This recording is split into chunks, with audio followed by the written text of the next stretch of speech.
British আমল থেকে শুরু করে আজ পর্যন্ত যত শাসকবর্গ আমাদেরকে শাসন করেছেন, ইতিহাস নাই যার আশাটা ছিল ফেরেশতার মতো কিন্তু যাওয়া হয়েছে শয়তানের মতো।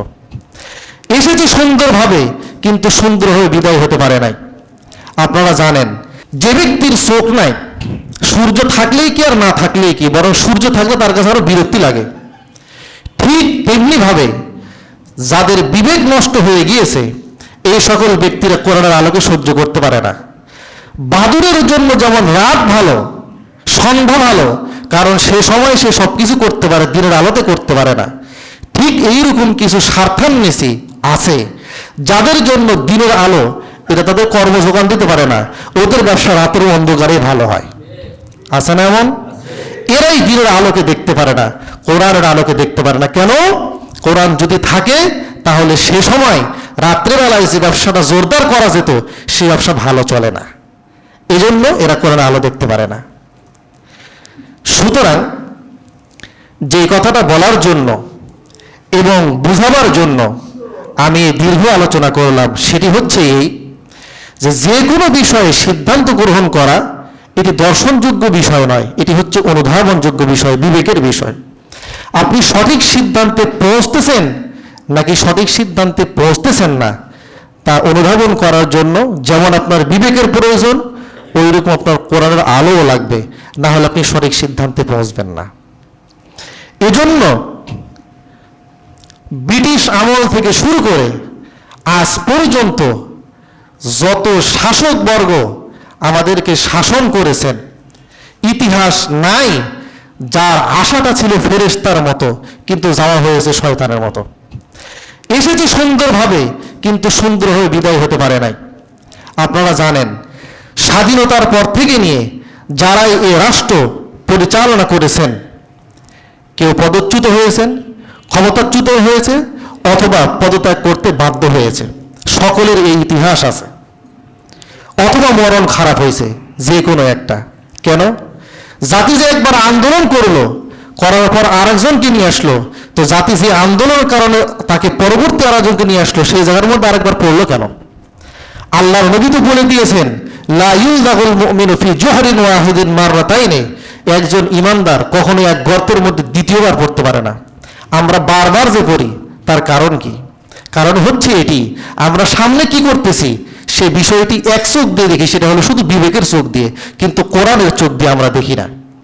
এজন্য দেশের মানুষের শান্তি, সমৃদ্ধি, দেশের মানুষের উন্নতি, অগ্রগতি, ভবিষ্যৎ নিরাপত্তা যদি নিশ্চিত করতে চান, তাহলে চোর যাবে, চোর আসবে, লোক পরিবর্তন হবে, পালা পরিবর্তন হবে। দেশ থেকে জুলুম, নির্যাতন, নিপীড়ন কোনো কালো বন্ধ হয় নাই, কিয়ামতের আগ পর্যন্ত বন্ধ হবেও না। যদি এর থেকে মুক্তি পেতে চায় জাতি, তাহলে অবশ্যই কোরআনের শাসন, কোরআনের হুকুমত, কোরআনের খেলাফত, কোরআনের আইন যদি দেশের মধ্যে বাস্তবায়ন করা হয়, যিনি মানব জাতিকে তৈরি করেছেন, মানব জাতি চলবে কোন পথে, এদের উন্নতি কোন পথে, তিনি নির্ধারণ করে দিয়েছেন, তার আইন যদি মানুষ বাস্তবায়ন করে নেয়, মেনে নেয়, তবেই মানুষ শান্তি পাবে, সুখ পাবে। না হলে মানুষের পক্ষে মানুষের ভাগ্য পরিবর্তন করা কোনো কালেও সম্ভব হয় নাই। ইতিহাস এটাই সাক্ষ্য এবং প্রমাণ দেয় যে ভবিষ্যতে পরিবর্তন হবে না। এজন্য যারাই এসেছে এদেরকে খারাপ পরিণতিতে বিদায় হতে হয়েছে কেন? তার কারণটা কি? আপনি বিবেচনা করুন, বিশ্লেষণ করুন, জানুন এবং বুঝুন। খুব হাসতেছেন এবং আনন্দ প্রকাশ করতেছেন, আমাদের মনে হয় কপাল থেকে সব দুঃখ দুর্দশা চলে গেছে। যাক, দোয়া করি এটাই যেন আর না আসে। তবে যে আসবে না ভবিষ্যতে কথা তো বলতে পারবো না, কিন্তু অতীত তো এটাই প্রমাণ করে যে আবারও আসবে। কথা বোঝেন নাই? আবারও আসবে। এজন্য শুরুতেই যে কথা বলেছিলাম যে অন্যায়, অবিচার, জ্বালাও পোড়াও, মানব হত্যা তা কিন্তু বন্ধ হয় নাই, তা কিন্তু চালুই আছে। আগে ছিল একজন জালেম, এখন হয়েছে সে মজলুম। এখন যে হয়েছে জালেম, সে আগে ছিল মজলুম।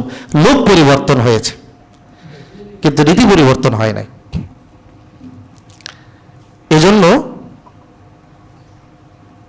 নেতার পরিবর্তন করে লাভ নাই।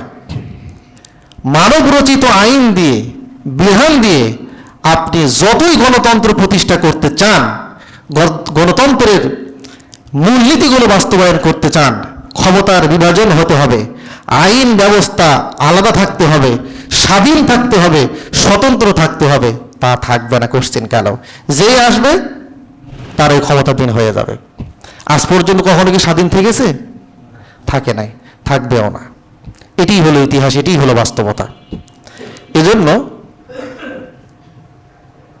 সংঘবদ্ধ হন এবং নিয়ত করেন, ইচ্ছা করেন, পরিকল্পনা করেন। নেতা পরিবর্তন করে কি করবেন? পরিবর্তন তো হবেই, এই দিয়ে হবে না। কারণ যে নেতাই আসবে ওর আগের নীতি সে বাস্তবায়ন করবে। বারবার নির্যাতিত হয়েছেন, আন্দোলন করেছেন, নির্যাতন হতেই থাকবেন, আন্দোলন করতেই থাকবেন। এই আন্দোলন শেষ হবে না। শুরু হয়েছে সে কতকাল আগে থেকে, দেশের পরে দেশ, আর এক দেশ থেকে আর এক দেশ ভাগ হতে হতে ছোট্ট একটি দেশে পরিণত হয়েছে, কিন্তু এখন পর্যন্ত সে আন্দোলন থেমে যায় নাই, চলতেইছে একের পর এক।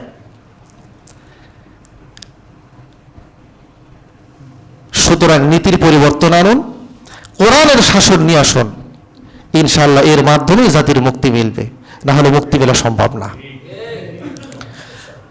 আল্লাহ রাব্বুল আলামিন আমাদের সকলকে সহি বুঝার তৌফিক দান করুন। সুবহানাল্লাহি বিহামদিহি, সুবহানাকা আল্লাহুম্মা বিহামদিক, আশহাদু আল্লা ইলাহা ইল্লা আনতা আস্তাগফিরুকা ওয়া আতুবু ইলাইক।